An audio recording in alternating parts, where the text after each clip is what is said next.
Over 90% of small talk fails, but not for a lack of topics. It fails because of pressure. Have you ever felt your heart pound when you had to start a conversation with a stranger? That feeling when your brain just drains of all energy, leaving it empty and silent. That silent dread, that feeling of being interviewed when someone asks, "So, what do you do?" That is the enemy.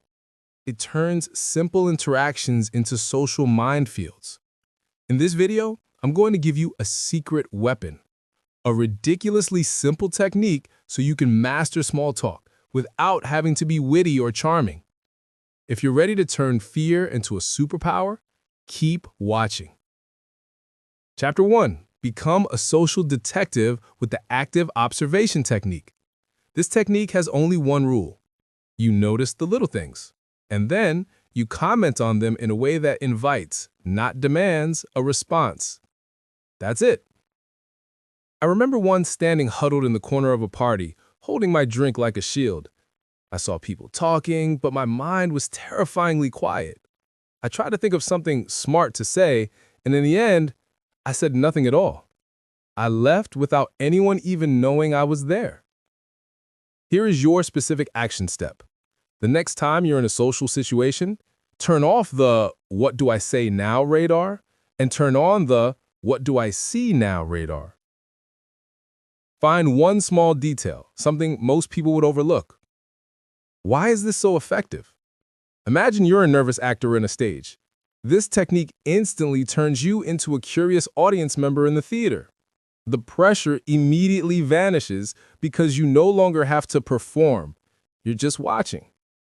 And here's the contrast between right and wrong. The common mistake is to ask a direct question, like, "What are you reading?" This creates pressure. It requires them to explain, to summarize. Nobody wants to do that. The right way is to make an observational comment. "That book looks like it's been through a lot." See, you just opened a door without forcing them to walk through it. Chapter 2. Turn observations into conversation starters. Now that you know how to observe, how do you turn that into an actual conversation? The first time I tried this, I saw a guy wearing neon green shoes. My heart was pounding. My brain was screaming, "Don't say anything, that's weird." But I took a deep breath and said, "That's a bold color choice. I respect it." He laughed, and we had a 5-minute conversation about crazy shoes. It wasn't deep, but it broke the ice. What's your move? Turn your observation into a neutral statement and leave it at that. Don't ask a question, just toss the ball and see if they want to toss it back. At a party, you see someone holding a questionable-looking plate of food. Instead of hiding, you say, "That chicken looks like it put up a good fight." Why does this work? A question is like throwing a ball directly at someone's face and yelling "catch."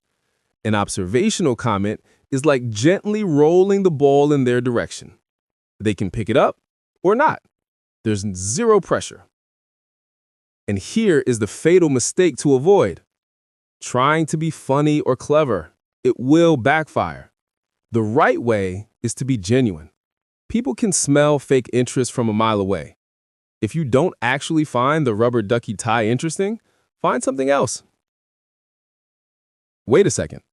If you're seeing yourself in what I'm saying, give me a signal by hitting that like button. It really helps me know that we're on the same wavelength. Thank you. Chapter 3. Practice turning the skill into an instinct. Now you know the theory. Here's how to put it into practice. First, you have to train yourself to notice details. This means putting your phone down, taking your headphones out, and paying attention to your surroundings like you're the main character in a detective movie. Second, you need to practice turning those observations into comments. This is where most people get stuck because they overthink it. They worry about sounding weird or intrusive. But the reality is no one cares as much as you think they do. When you see someone in a bright yellow jacket, you can say, "That's a bold color choice. I respect that." Done. It doesn't have to be original. You just have to open the door. And finally, you have to get comfortable with silence. Not every observation will lead to a conversation, and that's perfectly okay. The point isn't to force anything. It's to give people the opportunity to engage if they want to. If they don't, you move on. No harm, no foul. All right, here is your action plan. For the next 7 days, your mission is 1. Practice active observation 3 times each day. 2. Turn one of those observations into a comment. That's all you need to start to master small talk. Here's your challenge. The next time you're in line for coffee, find one detail about the person in front of you and make a comment, just once. Listen, it's gonna be scary at first. There will be awkward silences. That is totally fine. You're not trying to succeed every time. You're training a new social muscle. You don't have to be the most extroverted or charismatic person in the room. You just have to be present. That is the key to mastering small talk and turning dreaded interactions into real connections. Now, I want to hear from you. What's the weirdest or most interesting observational comment you've ever received or given? Share your story in the comments below.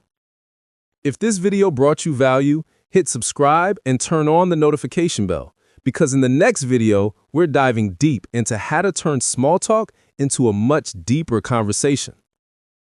Be present and keep connecting.